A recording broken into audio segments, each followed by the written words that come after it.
Praise the Lord. ഇന്ന് നമ്മൾ ദൈവ സമാധാനത്തെക്കുറിച്ചാണ് ചിന്തിക്കാനായിട്ട് പോകുന്നത്. പൗലോസ് ശ്ലീഹ ഫിലിപ്പിയർക്ക് എഴുതിയ ലേഖനത്തിൽ 4-ാം അധ്യായത്തിൽ 7, 8, 9 വാക്യങ്ങളിൽ ദൈവം നൽകുന്ന സമാധാനത്തെക്കുറിച്ച് വളരെ വ്യക്തമായിട്ട് നമ്മളെ പഠിപ്പിക്കുകയാണ് ചെയ്യുന്നത്. ഫിലിപ്പിയ സഭയ്ക്ക് എഴുതിയ ലേഖനമാണെങ്കിലും ഇന്നും അത് വളരെ പ്രസക്തമാണ്. നമുക്ക് വേണ്ടി എഴുതിയതുപോലെ തന്നെയാണ്. മാത്രമല്ല പരിശുദ്ധാത്മാ നിറവിലാണ് ഈ ലേഖനങ്ങളൊക്കെ പൗലോസ് ശ്ലീഹ എഴുതിയിട്ടുള്ളത്. ഫിലിപ്പിയ സഭയെ കുറിച്ച് 1-ാം അധ്യായത്തിലെ 1-ാമത്തെ വാക്യത്തിൽ പൗലോസ് ശ്ലീഹ പറയുന്ന കാര്യം, അവർ വിശുദ്ധന്മാരാണ്. മാത്രമല്ല അതിൽ അധ്യക്ഷന്മാരുണ്ട്, ശുശ്രൂഷകന്മാരുണ്ട്. അവർക്ക് വേണ്ടിയാണ് ഈ ലേഖനം എഴുതിയിരിക്കുന്നത്. അപ്പോൾ അതിനകത്ത് വളരെ വ്യക്തമായിട്ട് പൗലോസ് ശ്ലീഹ പഠിപ്പിക്കുന്ന കാര്യങ്ങളാണ് നമ്മളിന്ന് ചിന്തിക്കാനായിട്ട് പോകുന്നത്. 6-ാമത്തെ വാക്യത്തിൽ പറയുന്ന കാര്യം, ഒന്നിനെക്കുറിച്ചും വിചാരപ്പെടരുത്. അതായത് നമ്മൾ ഒന്നിനെക്കുറിച്ചും വിചാരപ്പെടരുത് എന്നുള്ളതാണ്. ആങ്ഷ്യസ് എന്നാണ് ഇംഗ്ലീഷ് വാക്ക്. ഭാവിയെക്കുറിച്ചുള്ള ഭയവും അൺസർട്ടനിറ്റി, അതായത് അതിനെക്കുറിച്ചുള്ള ഒരു ഉറപ്പും അല്ലെങ്കിൽ തീരുമാനമില്ലാത്തതിനാണ് വിചാരപ്പെടുക അല്ലെങ്കിൽ ഉത്കണ്ഠപ്പെടുക എന്ന് പറയുന്നത്.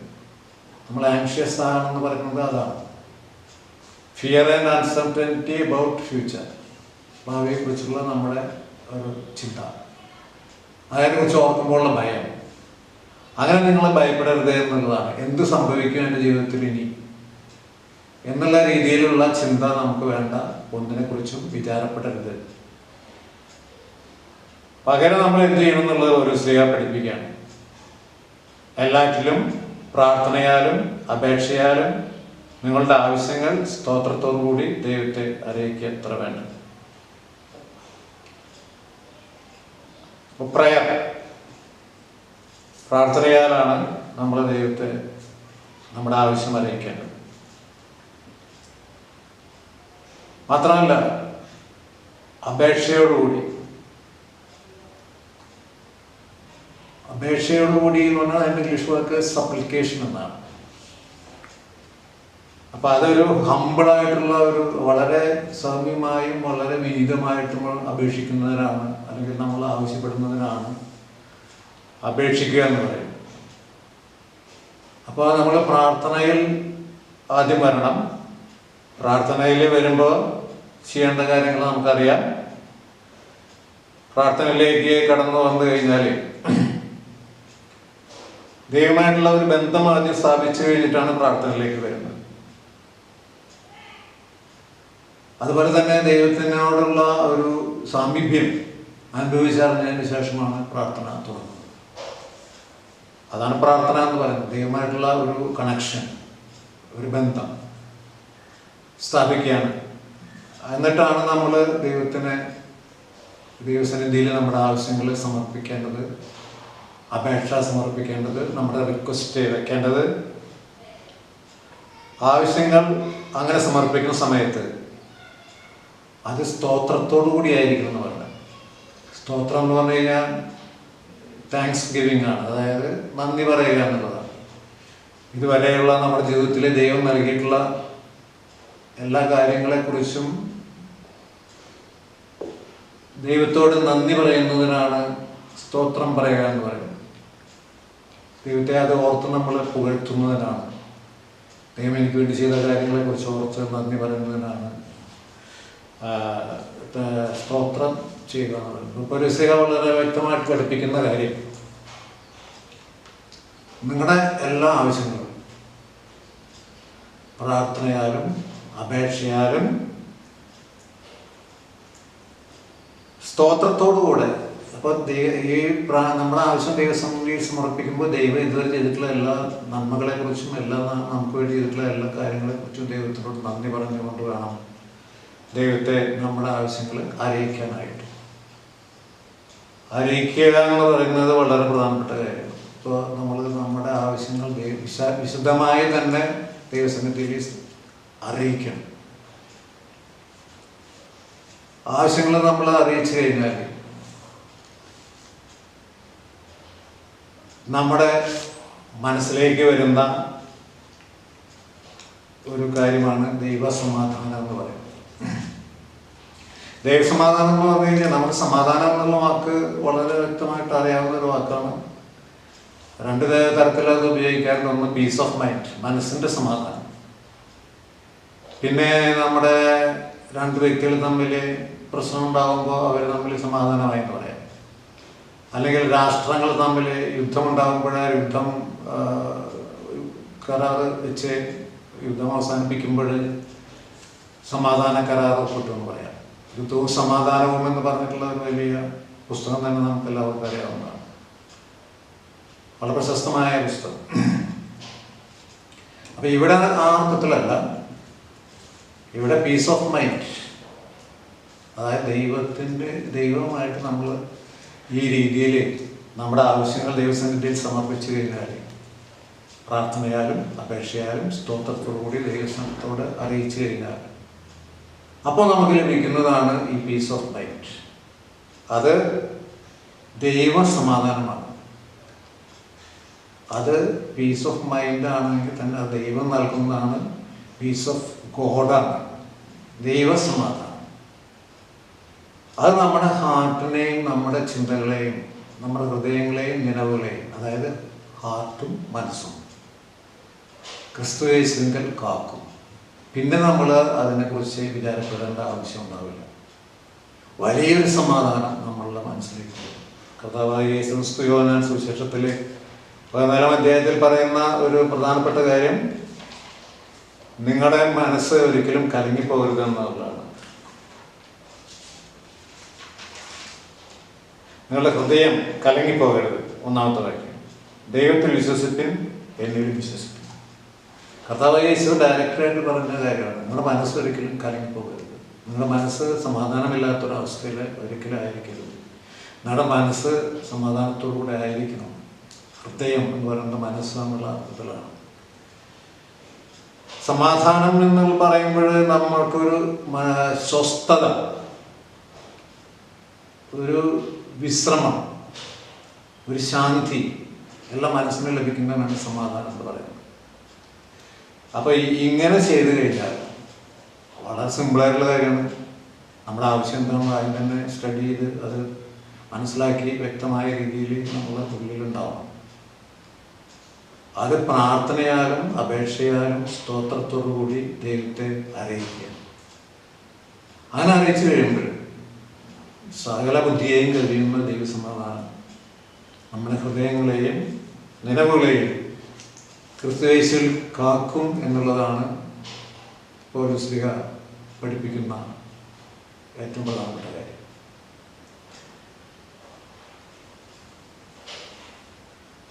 അപ്പം അത് എങ്ങനെയാണ് നമ്മുടെ ഭാഗത്തു നിന്ന് ചെയ്യേണ്ട ചില കാര്യങ്ങളെ കുറിച്ചാണ് അടുത്ത വാക്യത്തിൽ പറയുന്നത്. ഈ സമാധാനം നമുക്ക് ലഭിക്കണമെങ്കിൽ ഇത് പരിശുദ്ധാത്മാവിൻ്റെ ഫലമാണ്. ദൈവസമാധാനം പറഞ്ഞത് 9 ഫലങ്ങളിൽ ഒന്നാണ്. സ്നേഹം, സമാധാനം, സന്തോഷം, അങ്ങനെയുള്ളതിൽ സമാധാനം എന്ന് പറയുന്നത് പരിശുദ്ധാത്മാവിൻ്റെ ഫലമാണ്.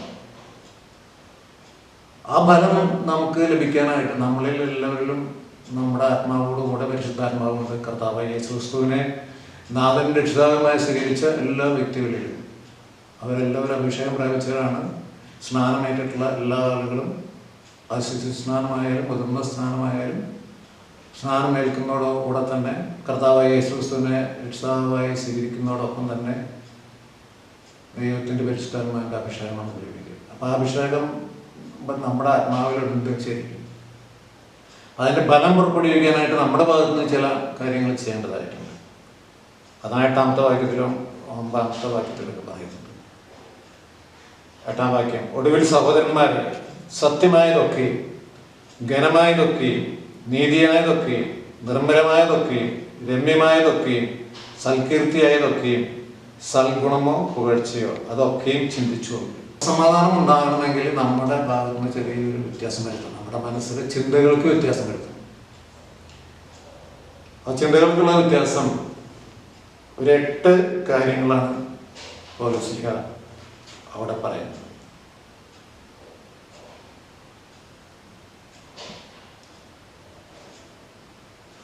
അതായത് നമ്മൾ സത്യമായ കാര്യങ്ങൾ ചിന്തിക്കണം. ഒന്നാമത്തെ കാര്യം ട്രൂ ആയിട്ടുള്ള കാര്യങ്ങൾ.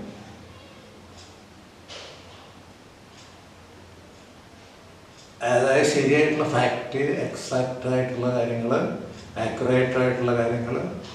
സത്യവിരുദ്ധമായി അസത്യം പറഞ്ഞോ പ്രവർത്തിച്ചോ നമുക്ക് മുന്നോട്ട് പോകാൻ കഴിയില്ല. അങ്ങനെ അസത്യം പറയുമ്പോഴും നമ്മുടെ മനസ്സിനകത്ത് നമ്മളറിയാതെ തന്നെ ഒരു ഭയം വന്നു ചേരും. പിന്നെ ആ സത്യം പുറത്തു വരുന്നുള്ള പേടി, അസത്യം നമ്മൾ പറഞ്ഞു കഴിഞ്ഞാൽ. അപ്പം അതിനെ മറയ്ക്കാനായിട്ട് വീണ്ടും നമ്മൾ നുണ പറയേണ്ടതായിട്ട് വരും. അപ്പോൾ ആ മനസ്സിനകത്തൊരു സമാധാനം ഇല്ലാത്തൊരവസ്ഥയിലേക്ക് പോകും.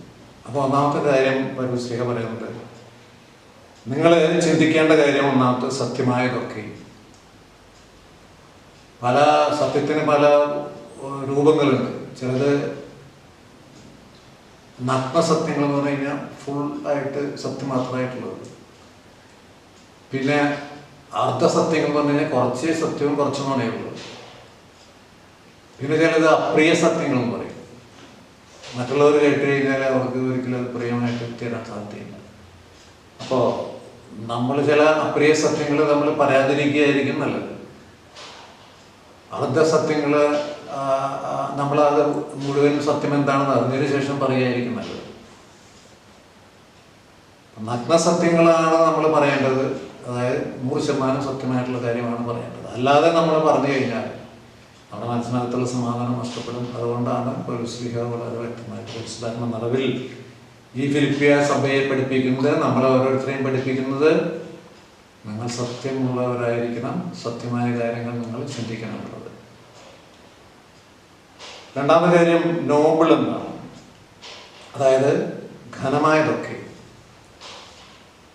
ഘനമായതെന്ന് പറഞ്ഞു കഴിഞ്ഞാൽ നോബിളായിട്ടുള്ള കാര്യങ്ങൾ. അതായത്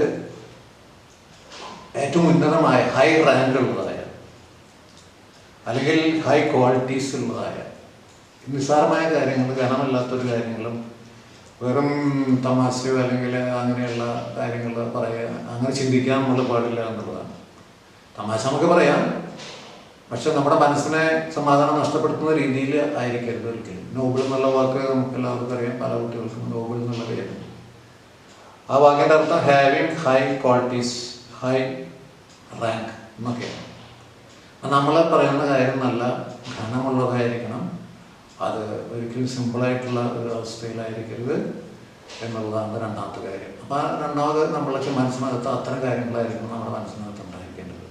അല്ലാതെ വെറുതെ വർത്തമാനം പറഞ്ഞ് സമയം കളയുന്ന രീതിയിൽ ഘനമില്ലാത്ത കാര്യങ്ങൾ പറയുന്ന, ഒരു വിലയും നിലയുമില്ലാത്ത രീതിയിലേക്ക് നമ്മളെ തന്നെ കൊണ്ടെത്തിക്കുന്ന രീതിയിലുള്ള കാര്യങ്ങൾ പറയരുത് എന്നുള്ളതാണ് രണ്ടാമത് പൗലോസ് പഠിപ്പിക്കുന്നത്. മൂന്നാമത് നീതിയായതൊക്കെ. ജസ്റ്റ് എന്നാണ് അതിൻ്റെ വാക്ക്. നമ്മൾ നീതിപൂർവമുള്ള കാര്യങ്ങൾ മാത്രമേ പറയാവൂ, ജസ്റ്റായിട്ടുള്ള കാര്യങ്ങൾ. അനീതി നമ്മുടെ ഭാഗത്ത് നമ്മൾ നീതിക്ക് വേണ്ടി നമ്മൾ, നീതി എന്ന് പറഞ്ഞു കഴിഞ്ഞാൽ ദൈവനീതിയാണ്. രാജ്യത്തിന് നീതിയുണ്ട്, കുടുംബത്തിനകത്ത് നീതിയുണ്ട്, പല നിയമങ്ങളുണ്ട്. ആ നിയമം തെറ്റിക്കുന്നതാണ് അനീതി എന്ന് പറയും. അപ്പോൾ ദൈവത്തിൻ്റെ നിയമങ്ങൾ തെറ്റിച്ച് കഴിഞ്ഞാൽ നമ്മൾ നീതിയില്ലാത്തവരായിട്ട്.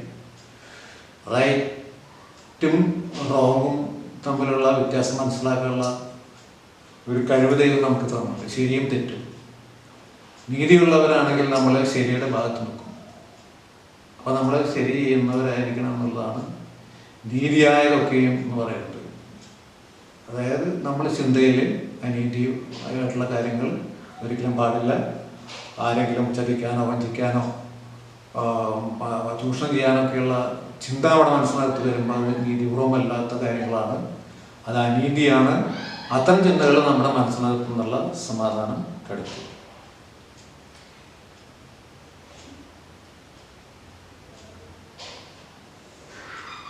പിന്നെ അതുപോലെ തന്നെ പ്യുവർ, അതായത് നിർമ്മലമായതൊക്കെ.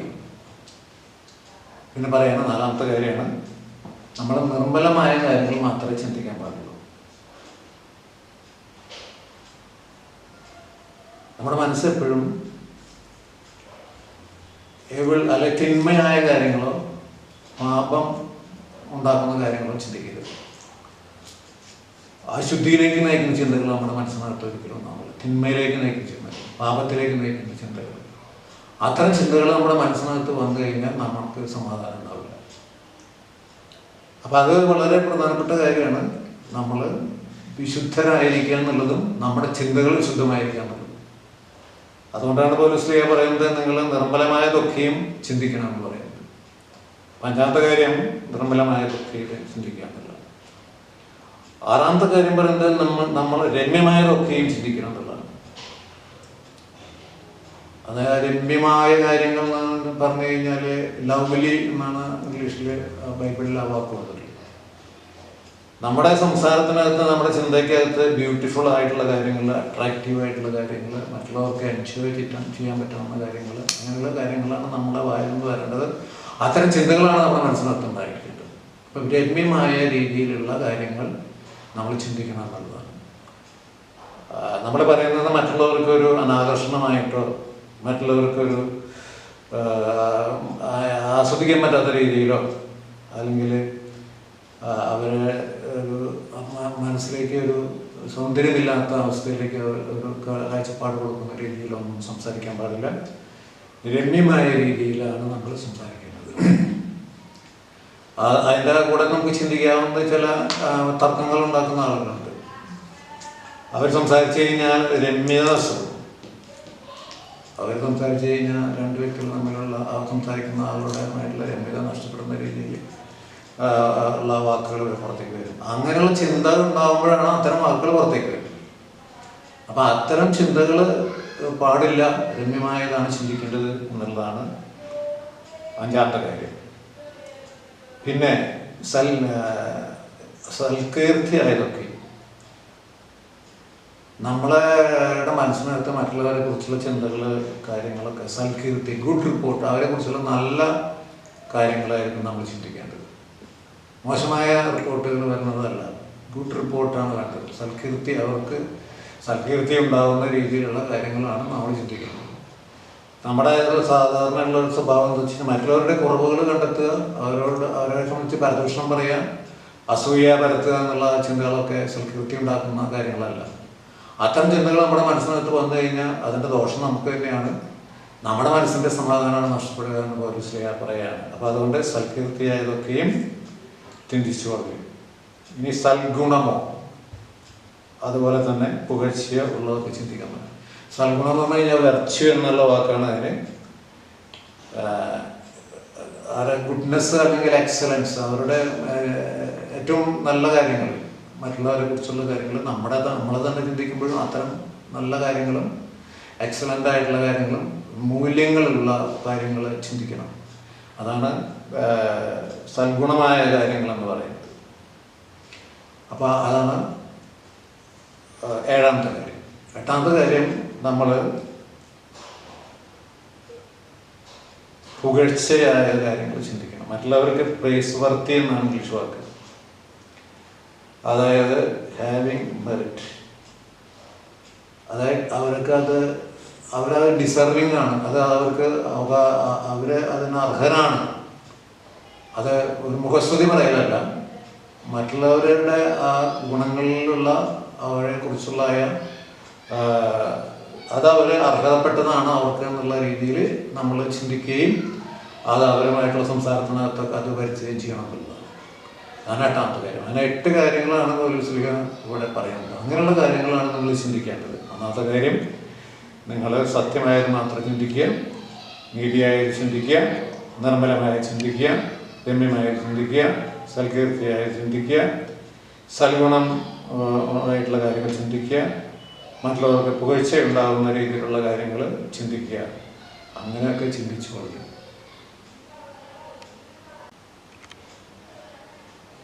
അത് മാത്രമല്ല, പിന്നെ നമ്മുടെ ഭാഗത്ത് നിന്ന് ചെയ്യുന്ന മറ്റു ചില കാര്യങ്ങളും കൂടി പൗലോസ് അവിടെ പറയുകയാണ്.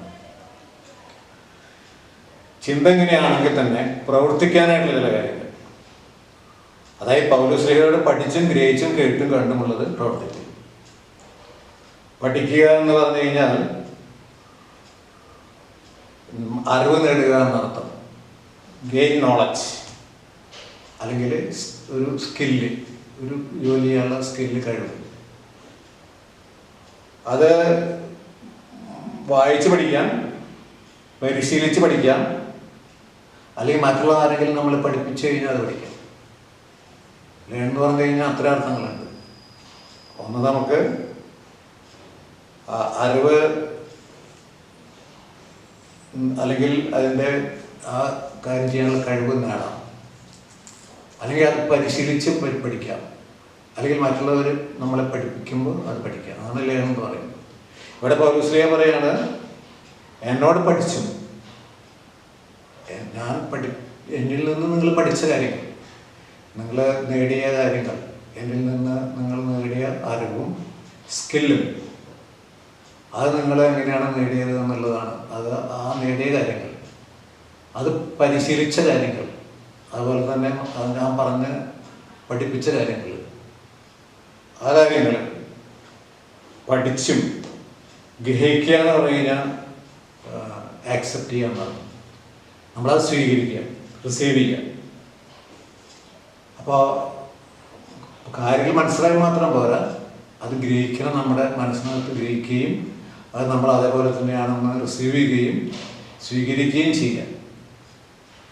പിന്നെ കേൾക്കുക എന്നുള്ളതാണ്. ഹേർട്ട്. മറ്റുള്ളവരെ പറഞ്ഞും മറ്റുള്ളവരെ നമ്മളെ അറിയിച്ചുമുള്ള കാര്യങ്ങളാണ് നമ്മുടെ ചെവിയിൽ കൂടി കേൾക്കുന്നത്. അതാണ് ഹേർഡ്. അതിനെ പൗലോസ് പറയുന്നതാണ് കേട്ടും. അവസാനം പറയാണ് കണ്ടും. 4 കാര്യങ്ങളാണ് പൗലോസ് അവിടെ ചെയ്യാൻ പറയുന്നത്. എന്നോട് പഠിച്ചും ഗ്രഹിച്ചും കേട്ടും കണ്ടും ഉള്ള കാര്യങ്ങൾ നിങ്ങൾ പ്രവർത്തിക്കണം. ഈ 4 കാര്യങ്ങൾ: എന്നിൽ നിന്ന് പഠിച്ചത്, എന്നിൽ നിന്ന് ഗ്രഹിച്ചത്, എന്നിൽ നിന്ന് കേട്ടത്, എന്നിൽ നിന്ന് കണ്ട് മനസ്സിലാക്കിയത്. കാണുക എന്നുള്ളതിന് പ്രധാനപ്പെട്ട അർത്ഥം വരുന്നത് വിശ്വസിക്കുകയാണ്. നമ്മുടെ ഏറ്റവും ഈ പഞ്ചേന്ദ്രിയങ്ങളിലെ ഏറ്റവും പ്രധാനപ്പെട്ട ഒരു അവയവമാണ് കണ്ണ് എന്ന് പറയുന്നത്. നമ്മൾ വിശ്വസിക്കണമെങ്കിൽ ഏറ്റവും പ്രധാനമായിട്ട് നമുക്ക് അനുഭവവേദ്യമാകുന്നത് കണ്ണിൽ കൂടിയുള്ള കാഴ്ചകളാണ്. കേൾക്കുന്നതിനേക്കാൾ കൂടുതലായിട്ട് നമുക്ക് കാണുമ്പോൾ അത് വിശ്വസിക്കാൻ കഴിയും. കാണാതെ വിശ്വസിക്കുന്ന ഭാഗ്യവാന്മാർ എന്ന് കർത്താവായ യേശു ക്രിസ്തു പറഞ്ഞിട്ടുണ്ട്. കർത്താവായ യേശു ക്രിസ്തുവിൻ്റെ എഴുത്തിന് ശേഷം തോമസ് ലീഹ കണ്ടാലേ വിശ്വസിക്കുള്ളൂ എന്ന് പറയുകയും കർത്താവ് അതിനെ പ്രത്യക്ഷമാവുകയും കണ്ടു വിശ്വസിക്കണം എന്നുള്ള ഒരു തീരുമാനം ഈ തോമസ് ലീഹയ്ക്ക് ഉണ്ടാവുകയും ചെയ്തു. പക്ഷെ അത് കർത്താവ് അതിൻ്റെ ആഗ്രഹം നിവർത്തിച്ചു കൊടുത്തു. ഈ പൗലോസ് അവിടെ പറയുകയാണ്, ഈ 4 കാര്യങ്ങൾ നിങ്ങൾ ചെയ്യണം. അപ്പൊ 8 കാര്യങ്ങൾ ചിന്തിക്കണം, 4 കാര്യങ്ങൾ ചെയ്യണം. അങ്ങനെയാണെങ്കിൽ സമാധാനത്തിന് ദൈവം നിങ്ങളോട് കൂടെ ഇരിക്കും. ദൈവ സമാധാനം എന്ന് വെച്ച് കഴിഞ്ഞാൽ പീസ് ഓഫ് ഗോഡ്. ഇവിടെ അത് തിരിച്ചു പറയാണ്, ഗോഡ് ഓഫ് പീസ്, സമാധാനത്തിന് ദൈവം. ആ സമാധാനം നൽകുന്ന ദൈവം നിങ്ങളോട് കൂടെ ഇരിക്കും. അപ്പോൾ 8 കാര്യങ്ങൾ നമ്മൾ ചെയ്യണം, 8 കാര്യങ്ങൾ നമ്മൾ ചിന്തിക്കണം, 4 കാര്യങ്ങൾ നമ്മൾ ചെയ്യണം. അങ്ങനെ ചെയ്തു കഴിഞ്ഞാൽ എന്തുണ്ടാവും? സമാധാനത്തിൻ്റെ ദൈവം നമ്മളോട് കൂടെ ഇരിക്കും. ഞാൻ മുമ്പ് പറഞ്ഞത്, നിങ്ങൾക്ക് ദൈവ സമാധാനം കിട്ടണമെങ്കിൽ നിങ്ങൾ എന്ത് ചെയ്യണമെന്ന് പറഞ്ഞ്, നിങ്ങൾ പ്രധാനമായിട്ട് ചെയ്യേണ്ടത് നിങ്ങളുടെ ആവശ്യങ്ങൾ പ്രാർത്ഥനയാലും അപേക്ഷയാലും സ്തോത്രത്തോടു കൂടി. അപ്പോൾ സ്തോത്രം പറയാൻ ഒരിക്കലും നമ്മൾ പ്രാർത്ഥിക്കുന്ന സമയത്ത്, നമ്മൾ ദൈവമായ ഒരു ആവശ്യം വയ്ക്കുന്ന സമയത്ത്, ദൈവത്തോട് കൈവാദിക്കുന്ന സമയത്ത്, അപേക്ഷിക്കുന്ന സമയത്ത് ദൈവം അതുവരെ ചെയ്തിട്ടുള്ള എല്ലാ നമ്മൾക്കും നമ്മൾ സ്തോത്രം ചെയ്യണം. ഏറ്റവും പ്രധാനപ്പെട്ടത് നമുക്ക് നിത്യജീവൻ നൽകി എന്നുള്ളതാണ്. കർത്താവായ യേശു ക്രിസ്തുവിൽ വിശ്വസിക്കുന്ന വ്യക്തികൾക്കെല്ലാം തന്നെ കർത്താവായ യേശു ക്രിസ്തു നിത്യജീവൻ നൽകി. മാത്രമല്ല, അവരുടെ പാപങ്ങളെല്ലാം ഏറ്റുപറഞ്ഞു കഴിഞ്ഞാൽ പാപക്ഷമ നൽകി. അവരുടെ മനസ്സിനകത്തുള്ള പൈശാചികമായ ബന്ധങ്ങളിൽ നിന്നെല്ലാം ദൈവം വിടുവിച്ചു. നമ്മളെ സ്വതന്ത്രരാക്കി, നമ്മളെ സന്തോഷമുള്ളവരാക്കി, നമ്മൾ ഏറ്റവും സന്തോഷത്തോടു കൂടി ലോകത്തിൽ ജീവിക്കണം എന്നുള്ളതാണ് ദൈവം ആഗ്രഹിക്കുന്നത്. വളരെ സമാധാനത്തോടുകൂടി ജീവിക്കുന്നവരാണ്. ഇത്രയും കാര്യങ്ങളാണ് ഈ ഭാഗത്ത് പഠിപ്പിക്കുന്നത്. ഇനി സമാധാനം നഷ്ടപ്പെടുത്തുന്ന മറ്റ് ചില കാര്യങ്ങൾ കൂടി നമുക്കറിയാവുന്ന രീതിയിൽ നമുക്ക് നിശ്ചയിച്ചു നോക്കാം. സമാധാനം നഷ്ടപ്പെടുത്തുന്ന മറ്റൊരു പ്രധാനപ്പെട്ട കാര്യം നമ്മുടെ മനസ്സിനകത്തുള്ള അസംതൃപ്തിയാണ്. ദൈവം എന്തൊക്കെ തന്നാലും അത് പോരാ എന്നുള്ള ചിന്ത, തന്നിട്ടുള്ള ഒരു സംതൃപ്തി കണ്ടെത്താൻ പറ്റാതിരിക്കും. അത് പ്രധാനപ്പെട്ട കാര്യമാണ്. പലരും വലിയ കടബാധ്യതകളിലൊക്കെ ചെന്ന് പെടുന്നതിൻ്റെ പ്രധാനപ്പെട്ട കാര്യം അവർ സംതൃപ്തി ഉണ്ടാക്കാൻ വേണ്ടി പല ഭൗതിക സാധനങ്ങളും അക്വയർ ചെയ്യാൻ അല്ലെങ്കിൽ അത് സ്വായത്തമാക്കാൻ വേണ്ടി അവരെ പണം കടം വാങ്ങുന്നുള്ളതാണ്. എപ്പോഴും നമ്മൾ പണം കടം വാങ്ങുന്ന സമയത്ത് ചിന്തിക്കേണ്ട ഒരു കാര്യം ഇത് തിരിച്ചടയ്ക്കാൻ എനിക്ക് കഴിയുമോ എന്നുള്ളതാണ്. റിപ്പേയ്മെൻറ്റ് കപ്പാസിറ്റി എന്ന് പറയും ബാങ്കുകാരുടെ ഭാഷയിൽ പറഞ്ഞാൽ. അപ്പോൾ 10 ലക്ഷം രൂപ നമ്മൾ ലോൺ എടുത്തു കഴിഞ്ഞാൽ 10 ലക്ഷം രൂപയ്ക്ക് അവർ ഇത്ര കാലഘട്ടത്തേക്ക് ആണ് നമുക്ക് തരുന്നത്. അതിന് മന്ത്ലി ഇത്ര അടയ്ക്കണം എന്ന് പറയും, അതിൻ്റെ പലിശ എത്ര എന്ന് പറയും. ആ മന്ത്ലി അടയ്ക്കാനുള്ള പൈസ അടയ്ക്കാനുള്ളതായ കപ്പാസിറ്റി, കഴിവ് നമുക്കുണ്ടെങ്കിൽ മാത്രമേ കടം വാങ്ങിക്കാൻ പറ്റൂ. ഒരാൾ ഒരു 800 സ്ക്വയർ ഫീറ്റിൻ്റെ ഒരു വീട് പണിയാനായിട്ട് തുടങ്ങി. അപ്പോൾ അതിന് ഒരു 10-12 ലക്ഷം രൂപയുടെ എസ്റ്റിമേറ്റൊക്കെ ഉണ്ടാക്കി. അങ്ങനെ ഇരിക്കുന്ന സമയത്ത് ആ കാര്യങ്ങളൊക്കെ ചർച്ച ചെയ്തപ്പോൾ ചില ആൾക്കാർ പറഞ്ഞു, ഈ 800 സ്ക്വയർ ഫീറ്റ് വീടിനകത്ത് 2 ബെഡ്റൂമിലുണ്ടോ, ഒരു 4 ബെഡ്റൂമെങ്കിലും വേണം. താങ്കളുടെ മകളുടെ കല്യാണം കഴിച്ചു കഴിഞ്ഞാൽ മരുമകനെ താമസിക്കണം, മകൻ കല്യാണം കഴിച്ച് ഭാര്യ മകനും കൂടി താമസിക്കണം, നിങ്ങൾ 2 പേര്. ഇനി ആരെങ്കിലും വിസിറ്റേഴ്സ് വന്നു കഴിഞ്ഞാൽ അത്രയും ആളുകൾ. അപ്പോൾ 4 ബെഡ്റൂം ഉണ്ടായാലേ നടക്കുള്ളൂ. അപ്പോൾ അതുകൊണ്ട് നിങ്ങളൊരു കാര്യം ചെയ്യും, കുറച്ചുകൂടി കൂടുതൽ കാശ് ലോൺ എടുത്തോണ്ട്. അങ്ങനെ 20 ലക്ഷം രൂപ ലോൺ എടുത്തു. അപ്പോൾ അത് റീപേ ചെയ്യാനുള്ള കപ്പാസിറ്റി ഉണ്ടോയെന്ന് ആലോചിക്കാതെ ആണ് അയാൾ അതെടുത്തത്. അവസാനം അടയ്ക്കാൻ പറ്റാതെയായി. കുറച്ചൊക്കെ അടച്ചു കഴിഞ്ഞപ്പോൾ പിന്നെ അടയ്ക്കാൻ പറ്റാതെയായി.